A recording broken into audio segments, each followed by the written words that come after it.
3. Son langage corporel devient plus expressif. Le langage corporel communique souvent des émotions qu'on n'exprime pas toujours avec des mots.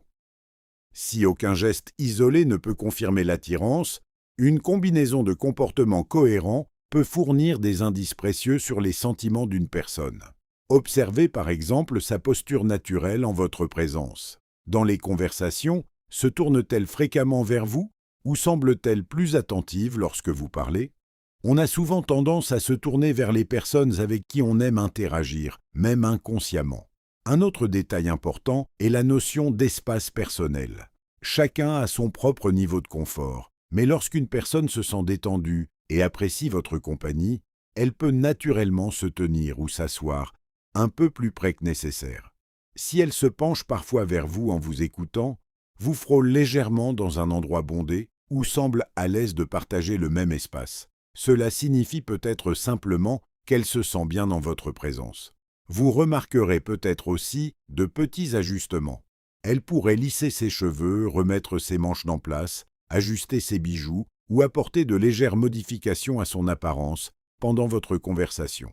Ces actions peuvent survenir pour de nombreuses raisons, mais elles reflètent parfois le désir de faire bonne impression.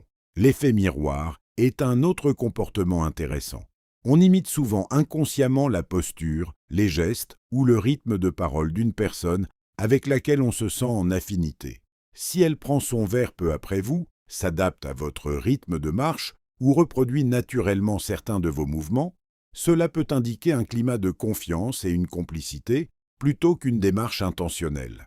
Sa posture peut aussi varier selon la situation. En présence de personnes avec qui elle aime discuter, elle peut paraître plus attentive, adopter une posture ouverte et participer activement à la conversation. Ces petits changements sont souvent plus significatifs lorsqu'ils se répètent.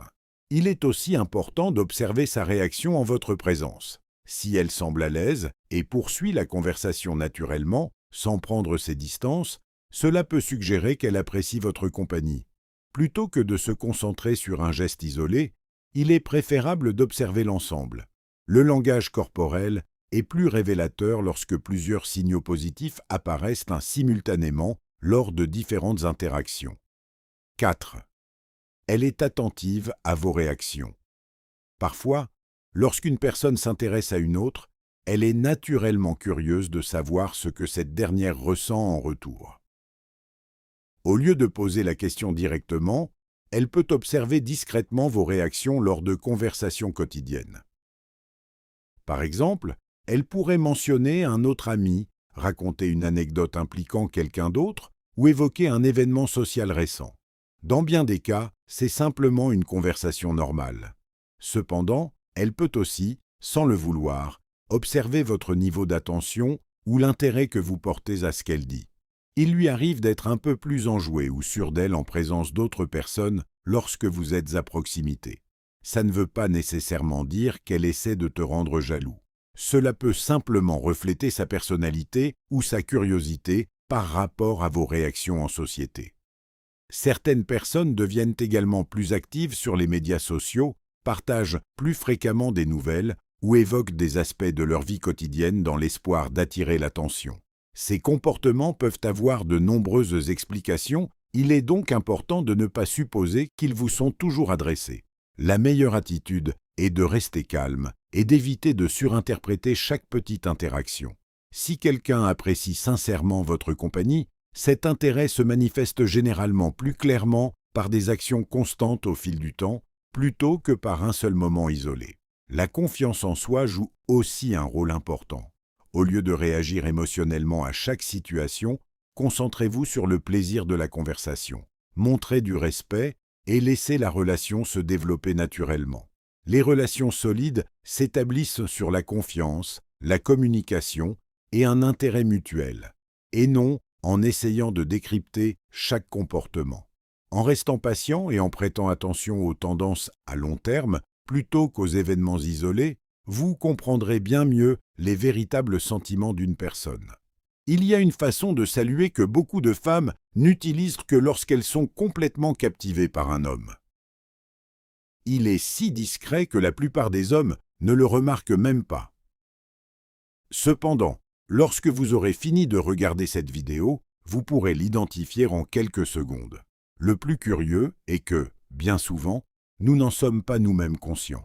Alors, restez jusqu'à la fin, car aujourd'hui, je vais vous dire quelque chose que beaucoup de femmes préféreraient garder secret. Je veux vous parler en toute sincérité. En tant que femme, je peux confirmer quelque chose que la science a confirmé à maintes reprises. On ne salue pas tout le monde de la même manière. Et non, ce n'est pas une décision consciente. Notre cerveau prend cette décision avant même qu'on prononce le premier mot. Une recherche publiée dans le Journal of Nonverbal Behavior a révélé que les femmes modifient jusqu'à 43% de leur langage corporel lorsque nous sommes devant quelqu'un qui nous attire. Oui, 43%. Ça veut dire que près de la moitié de nos gestes changent sans qu'on s'en rende compte. Et c'est là que tout devient vraiment intéressant. Alors que de nombreux hommes se concentrent sur ce qu'ils doivent dire, ils laissent complètement échapper tout ce qu'ils communiquent sans utiliser de mots. La salutation est le premier signe. C'est la porte d'entrée. Si vous ne savez pas comment l'interpréter, vous risquez de passer à côté d'occasions qui ne se présenteront peut-être pas.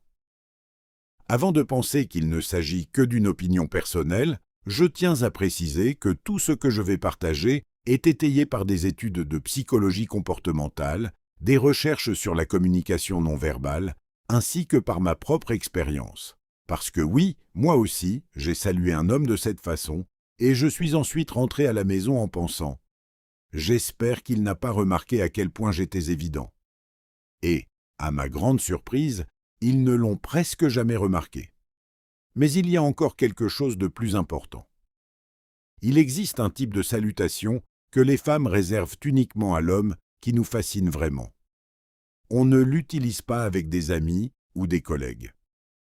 Seulement avec lui.